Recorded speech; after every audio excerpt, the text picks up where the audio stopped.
Hi, math this side. कभी notice किया है, जब आपको सार्वजनिक रूप से बोलना होता है तो दिमाग तेजी से भागने लगता है, हाथ पसीने से भीग जाते हैं, दिल धड़कना शुरू हो जाता है और पैरों में जैसे कंपन आ जाता है। अगर आप भी ऐसा महसूस करते हैं तो आप अकेले नहीं हैं। रिसर्च कहती है कि 85% लोग हाई स्टेक स्पीकिंग सिचुएशंस में नर्वस हो जाते हैं और ऑनेस्टली मुझे लगता है बाकी के 15% झूठ बोल रहे हैं।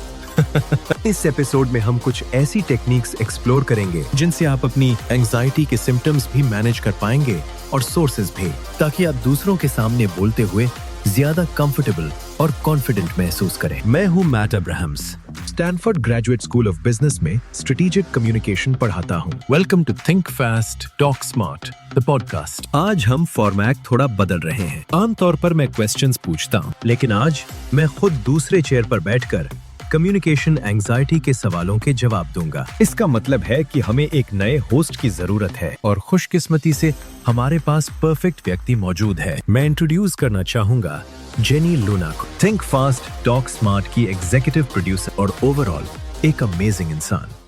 हाय जेनी, मुझे बहुत खुशी है कि आज आप हमारे साथ हैं और स्पीकिंग एंजाइटी पर अपने सवाल और इंसाइट्स लेकर आई हैं। हे मैट, यहाँ आके मुझे भी बहुत एक्साइटमेंट हो रही है। जानते हो, हाल ही में मुझे अपने एक दोस्त की शादी में टोस्ट देने के लिए कहा गया था। ओह अच्छा। और मैं इतनी नर्वस थी कि रिसेप्शन शुरू होने तक मैं पूरा इवेंट एंजॉय ही नहीं कर पाई। अरे, ये सुनकर सच में बुरा लगा। और क्योंकि मैं इस पॉडकास्ट पर काम कर रही हूँ, अब मैं जेन्युइनली एक्साइटेड हूँ ये सोचकर कि मैं अपनी एंजाइटी को कैसे समझूं, खासकर छोटी छोटी सिचुएशंस में, जैसे टीम मीटिंग्स या फिर अपने सुपरवाइजर के साथ वन-ऑन-वन कॉन्वर्सेशंस, और कैसे मैं उस एंग्शियस फीलिंग को कम कर पाऊं। देखो, मेरे पास तुम्हारे लिए थोड़ी सी बैड न्यूज है। मुझे नहीं लगता कि हम एंजाइटी को कभी पूरी तरह खत्म कर सकते हैं, लेकिन हाँ, हम इसे मैनेज करना जरूर सीख सकते हैं ताकि ये हमें मैनेज ना करे। ग्रेट, तो चलिए शुरू करते हैं।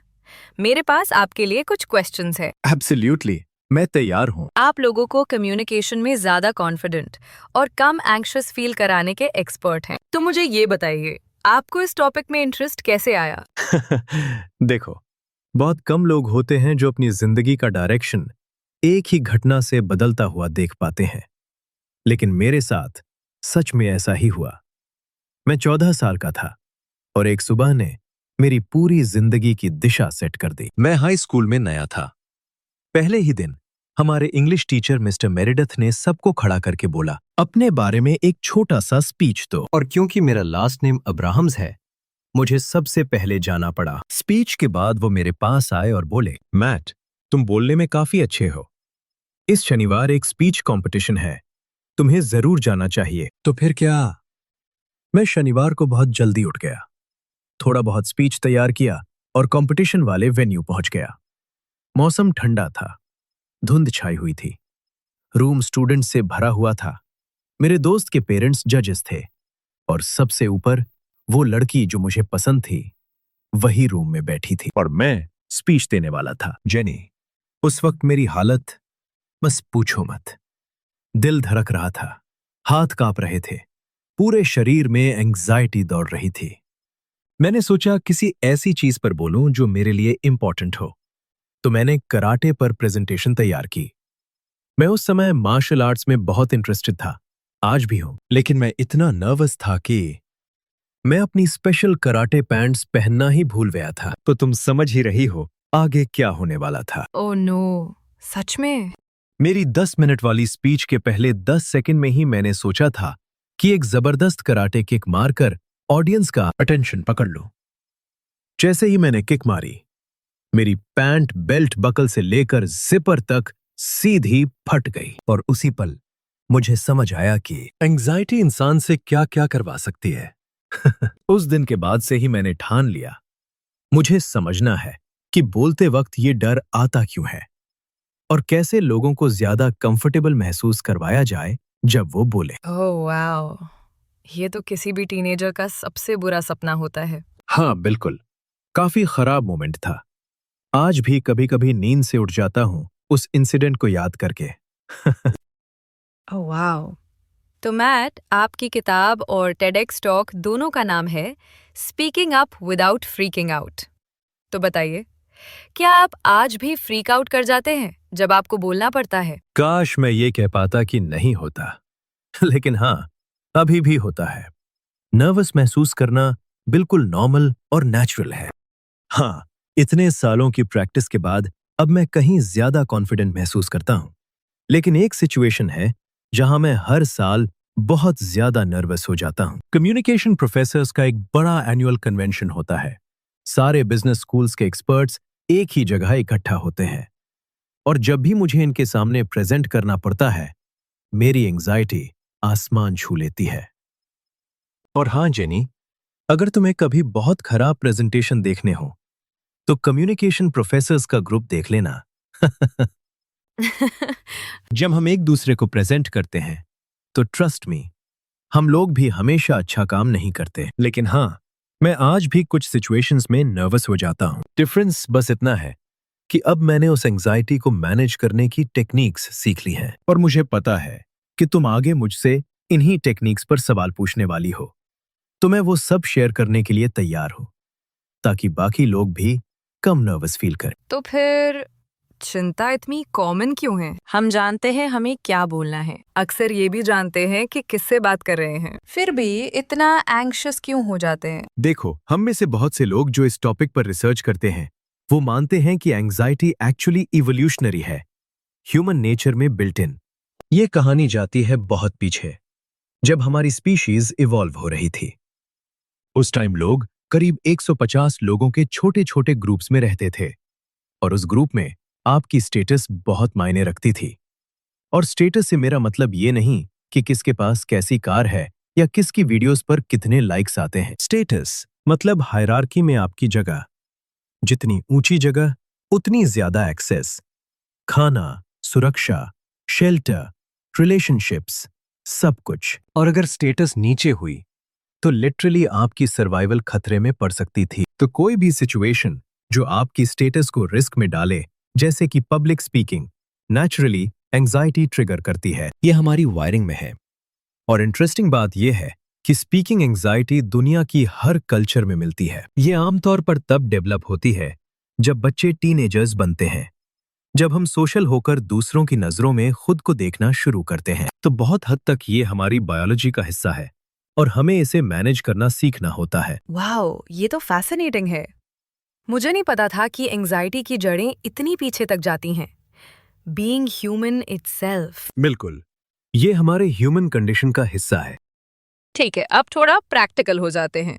बताइए, एक्चुअल स्पीकिंग सिचुएशंस में हम इस एंजाइटी को मैनेज कैसे कर सकते हैं? हाँ, और एंजाइटी को मैनेज करने के कई तरीके होते हैं। बहुत सारे टेक्निक्स एकेडमिक रिसर्च से भी वेरीफाइड है। जब हम एंजाइटी मैनेज करने की बात करते हैं तो मैं इसे दो अलग अलग बकेट्स में बांटकर समझाता हूं। पहली, सिम्टम्स, यानी वो फिजिकल चीजें जो हम फील करते हैं, जैसे दिल का तेज धड़कना, हाथ पसीजना, आवाज कांपना। दूसरी, सोर्सेज, यानी वो कारण जो हमारी एंजाइटी को और बढ़ाते हैं। अगर हमें सच में कॉन्फिडेंट होना है तो दोनों पर काम करना जरूरी है, सिम्टम्स भी और सोर्सेज भी। सिम्टम्स वो है जो हम एक्सपीरियंस करते हैं, सोर्सेज वो है जो उन सिम्टम्स को और इंटेंस बना देते हैं। इंटरेस्टिंग। और आपकी एक चीज तो मैंने कई बार देखी है, कोल्ड वाटर बॉटल पकड़ने वाली ट्रिक। मैंने आपको करते हुए देखा है और लोगों को इसके बारे में बात करते हुए भी सुना है।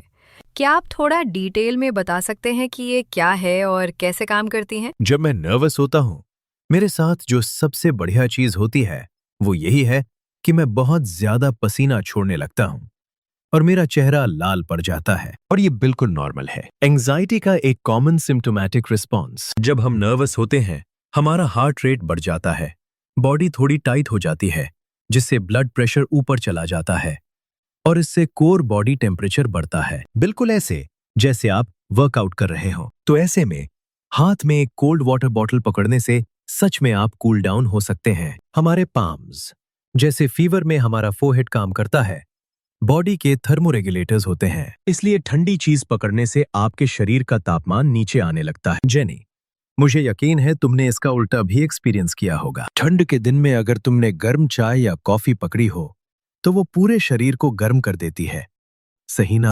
तो उसी तरह कोल्ड वाटर बॉटल आपको शांत करती है। मैं ये टेक्निक रिलीजियसली फॉलो करता हूँ। इसके अलावा भी सिम्टम्स मैनेज करने के कई तरीके हैं। अगर आप बहुत कांपते हैं तो बड़े जेस्चर्स करना या बात करते हुए हल्का मूवमेंट देना एड्रेनलिन को निकलने का रास्ता देता है। अगर आपको ड्राई माउथ होता है तो बोलने से पहले गर्म कुछ पीना, लॉजेंज लेना या च्यूइंग गम चबाना, ये सब फायदा करता है, पर बोलते समय नहीं।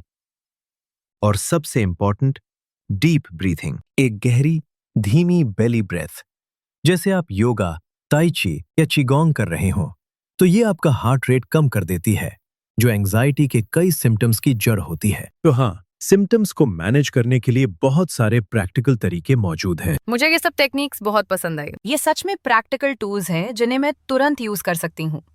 Deep breath, cold water bottle और बस उस मोमेंट में खुद को सेंटर करना। और हाँ, मैं वो बिग जेस्चर वाली ट्रिक भी जरूर ट्राई करूंगी। एक और बड़ी वजह जिसकी वजह से लोग एंग्शियस महसूस करते हैं, वो है फ्यूचर का डर। जैसे मेरे स्टूडेंट्स, उन्हें डर होता है कि कहीं ग्रेड खराब ना आ जाए। एंटरप्रेन्योर्स जिन्हें मैं कोच करता हूं, उन्हें डर होता है कि फंडिंग मिल पाएगी या नहीं। और कई बार आपको ये चिंता होती है कि आपकी आइडिया को सपोर्ट मिलेगा या नहीं। ये सारे डर कि फ्यूचर में क्या गलत हो सकता है, उससे आते हैं। और इस डर को शॉर्ट सर्किट करने का सबसे अच्छा तरीका है अपने आप को प्रेजेंट में ले आओ। क्योंकि अगर आप सच में इस मोमेंट में हो तो आप फ्यूचर की चिंता कर ही नहीं सकते। डेफिनेशनली इम्पॉसिबल। अब सवाल यह है कि प्रेजेंट में आए कैसे। इसके लिए कई चीजें हैं जो आप कर सकते हो। मैं खुद कुछ फिजिकल करता हूं, जैसे बिल्डिंग के आसपास थोड़ा वॉक कर लेता हूं। मुझे लोगों से हाथ मिलाना बहुत मदद करता है। जब मैं किसी से पूछ रहा हूं हाउ आर यू, उस वक्त मेरा दिमाग फ्यूचर की चिंता नहीं कर सकता। जैसे एथलीट्स मैच से पहले म्यूजिक सुनते हैं, वैसे ही कोई भी फेवरेट सॉन्ग या प्लेलिस्ट आपको इंस्टेंटली प्रेजेंट में ले आता है। मैं अपने स्टूडेंट्स को कहता हूं 100 से शुरू करो और 17 से 17 करके पीछे गिनो। इसे करते वक्त दिमाग कहीं और जा ही नहीं सकता, पूरी तरह प्रेजेंट होना पड़ता है। और फाइनली, मेरा फेवरेट, थोड़ा सिली है लेकिन सुपर इफेक्टिव, टंग ट्विस्टर्स। टंग ट्विस्टर्स सही बोलने की कोशिश करोगे तो पूरा फोकस उस मोमेंट में आ जाता है। इसलिए जब भी मैं कोई प्रेजेंटेशन देने वाला होता हूं या किसी हाई स्टेक्स मीटिंग में बोलने वाला होता हूं और नर्वस फील करता हूं, आप मुझे कॉर्नर में खड़ा पाओगे, हाथ में कोल्ड वाटर बॉटल, और मैं टंग ट्विस्टर्स प्रैक्टिस कर रहा हूं। लोगों को पता भी नहीं चलता, लेकिन ये मुझे पूरी तरह सही मेंटल जोन में ले आता है ताकि मैं कॉन्फिडेंट होकर बोल सकूं। ये सारी टेक्निक्स करते वक्त थोड़ी सिली तो लगती होंगी, लेकिन मुझे लगता है अगर ये प्रेजेंटेशन कॉन्फिडेंटली देने में मदद करे तो फिर ये पूरी तरह वर्थ इट है। बिल्कुल सही कहा तुमने। कभी कभी ये थोड़ा फनी या ऑकवर्ड लगता है, लेकिन इसका सबसे बड़ा फायदा ये है कि ये तुम्हें कंट्रोल का एहसास कराते हैं।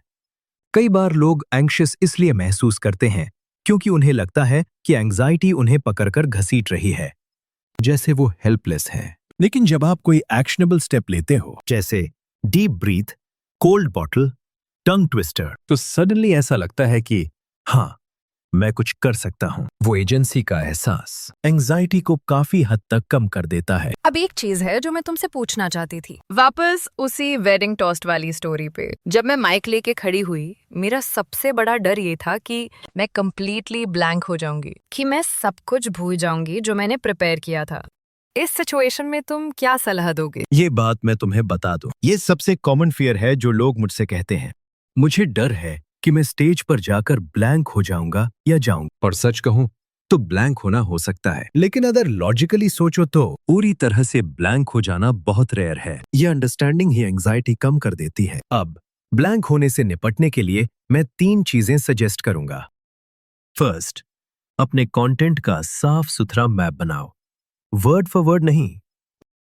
मैं बिल्कुल भी ये नहीं कहता कि सब कुछ मेमोराइज कर, एक्चुअली ज्यादा मेमोराइज करना उल्टा एंग्जाइटी बढ़ा देता है। लेकिन अगर आपके पास एक स्ट्रक्चर, एक फ्लो, एक मेंटल मैप है, तो दिमाग ऑटोमेटिकली आपको रास्ता दिखा देता है।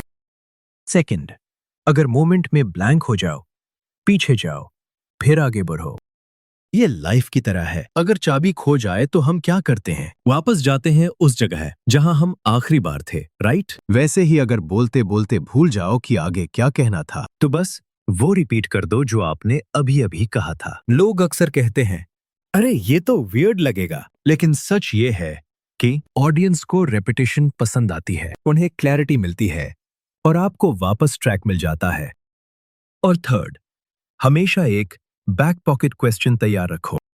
ये मेरा पर्सनल सीक्रेट वेपन है। जब मैं पढ़ा रहा होता हूं और कभी कभी मुझे जेन्युइनली भूल जाता है कि आगे क्या कहना है, तो मेरे पास एक रेडीमेड सवाल होता है। सोचिए, जो हमने अभी डिस्कस किया है उसे आप अपनी जिंदगी में कैसे अप्लाई कर सकते हैं। जैसे ही मैं क्वेश्चन पूछता हूँ, स्टूडेंट्स सोचना शुरू कर देते हैं, उन्हें रिफ्लेक्शन का फायदा मिलता है और मुझे बैकस्टेज थोड़ा वक्त मिल जाता है कि ओह, आगे क्या बोलना था। इस ट्रिक ने मुझे कई बार बचाया और हम सब अपने टॉकिंग पॉइंट्स में एक दो ऐसे यूनिवर्सल क्वेश्चंस रख सकते हैं जो किसी भी कॉन्टेक्स्ट में पूछकर हमें टाइम बाय करवा दे। फाइनल टेक अवे, जब आपको पता होता है कि आप ब्लैंक होने पर क्या कर सकते हैं, तो आयरॉनिकली ब्लैंक होने की संभावना कम हो जाती है, क्योंकि असली ट्रिगर ब्लैंक होना नहीं है, ब्लैंक होने का डर है। और जब ये डर कम होता है, आप और कॉन्फिडेंट होकर बोलते हैं। ये सुनकर बहुत अच्छा लगा कि तुम कम्युनिकेशन एक्सपर्ट होने के बावजूद भी कभी कभी ब्लैंक हो जाते हो और तुम्हारे पास भी छोटे छोटे हैक्स होते हैं। इससे ये साफ है कि स्पीकिंग में गुड या बैड जैसा कोई ब्लैक एंड व्हाइट कॉन्सेप्ट नहीं है। असल में ये स्किल है जिसे हम सही टेक्निक से और बेटर बना सकते हैं और अपनी एंजाइटी से ऊपर उठ सकते हैं। हाँ, बिल्कुल। मैं सच में मानता हूँ कि हर इंसान अपनी स्पीकिंग एंजाइटी को मैनेज करना सीख सकता है और ये जरूरी भी है। हम सबके पास ऐसे आइडियाज हैं जो वर्क प्लेस में, अपनी पर्सनल लाइफ में या सोसाइटी में वैल्यू ऐड कर सकते हैं। लेकिन अगर एंजाइटी बीच में आकर हमें रोक दे, तो फिर ये जरूरी है कि हम कुछ करें ताकि हमारी वॉइस दब न जाए। ठीक है, जैसे तुम हमेशा अपने गेस्ट से पूछते हो, आज मैं एपिसोड के एंड में वही 3 सवाल तुम्हें पूछने वाली हूँ। और ऑनेस्टली मैं बहुत एक्साइटेड हूँ ये सुनने के लिए कि तुम क्या जवाब दोगे, ओह, क्योंकि तुम्हें ये सवाल इतने लोगों से पूछते सुना है। ठीक है, मैं तैयार हूँ।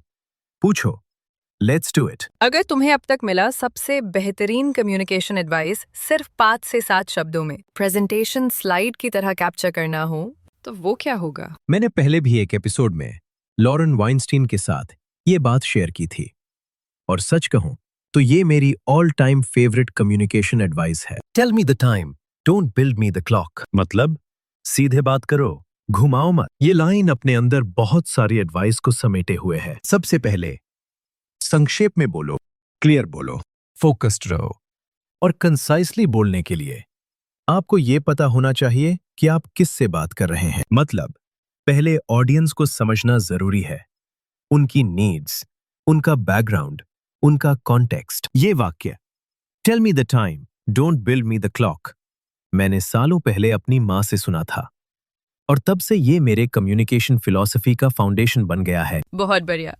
अब बताओ, कौन सा कम्युनिकेटर है जिसे तुम सबसे ज्यादा एडमायर करते हो और क्यों? ये सवाल हमेशा मुश्किल होता है। काफी समय तक मेरा जवाब था फ्लोरिडा के पार्कलैंड शूटिंग से बचे हुए वो सभी बहादुर स्टूडेंट एक्टिविस्ट्स।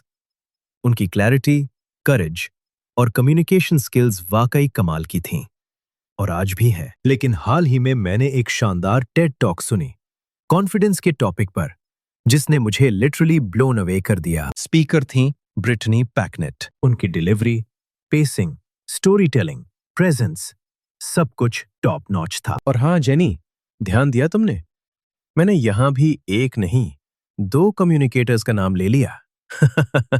मुझे वो टेड टॉक जरूर देखनी पड़ेगी। और आखिरी सवाल, सक्सेसफुल कम्युनिकेशन रेसिपी के पहले 3 इंग्रेडिएंट्स क्या हैं? हाँ, ये सवाल मेरे बहुत करीब है। जब मैंने और मेरे बिजनेस पार्टनर ने करीब 10 साल पहले अपनी कंसल्टिंग प्रैक्टिस शुरू की थी, तो हमने कम्युनिकेशन से जुड़ी हर किताब, हर रिसर्च को खंगाला, ये समझने के लिए कि इफेक्टिव कम्युनिकेशन की रियल फाउंडेशन क्या है। और हम आखिर में 3 चीजों पर पहुंचे, जिन्हें हम कहते हैं 3 C's। First, confidence. आप जो भी कह रहे हो, मीटिंग में, प्रेजेंटेशन में या कैजुअल बातचीत में, अगर कॉन्फिडेंस नहीं होगा तो ऑडियंस एंगेज नहीं होगी। लोगों को तभी भरोसा होता है जब आप अपने मैसेज पर भरोसा दिखाते हैं। सेकंड, कनेक्शन, ऑडियंस से जुड़ाव। मतलब आपकी बात उन लोगों के लिए रेलेवेंट हो। आप प्रेजेंट मोमेंट में रहें, उनकी रिएक्शंस नोटिस करें, उनकी जरूरत समझें। कनेक्शन के बिना कम्युनिकेशन सिर्फ इंफॉर्मेशन बनकर रह जाती है, इंपैक्ट नहीं बनता। थर्ड, कंपेलिंग, दिलचस्प और प्रभावी। बहुत तरीके हैं कुछ कहने के, लेकिन जो बातें कंपेलिंग होती हैं उनमें इमोशन होता है, इमेजरी होती है, कहानी होती है। जितना विविड और रिलेटेबल आपका मैसेज होगा उतना याद रखा जाएगा। तो हमारी रेसिपी है confidence plus connection plus compelling message. वाह, थैंक्स मैट। मैंने सच में बहुत सी प्रैक्टिकल चीजें सीखी आज। अब तो लग रहा है मैं फिर से कोई टोस्ट या स्पीच कॉन्फिडेंटली दे सकती हूँ। और मुझे उम्मीद भी यही है। और हाँ, thank you for asking such great questions. और बताऊं, तुम होस्टिंग में भी काफी कमाल। Thank you Matt. Think Fast Talk Smart के एक और एपिसोड में जुड़ने के लिए धन्यवाद। ये podcast Stanford Graduate School of business द्वारा प्रोड्यूस किया जाता है। ज्यादा जानकारी और बाकी एपिसोड सुनने के लिए gsp.stanford.edu पर जाएं या जहां भी आप पॉडकास्ट सुनते हैं वहां हमें सब्सक्राइब करें। और हाँ, सोशल मीडिया पर आप हमें @stanford.gsb के नाम से भी पा सकते हैं। पिछले कुछ महीनों में मुझे दुनिया भर के लिसनर्स से मिलने और बात करने का मौका मिला है। ये जानकर बेहद अच्छा लगा कि इस पॉडकास्ट में हम जो कॉन्सेप्ट्स और टेक्निक्स शेयर करते हैं, लोग उन्हें अपने रोजमर्रा के कामों और जिंदगी में अप्लाई कर रहे हैं और उनका रियल इम्पैक्ट महसूस कर रहे हैं। ये सब सुनना सच में इंस्पायरिंग है। इस शो को बनाने में हमारी पूरी टीम बहुत मेहनत करती है, तो उनकी ओर से भी आप सभी को दिल से धन्यवाद। हम आगे भी नए एपिसोड्स, नई टेक्निक्स और भी डीप इंसाइट्स लाते रहेंगे। बस आप अपना फीडबैक और आइडियाज भेजते रहें। ये हमारे लिए बहुत मायने रखता है। Thank you.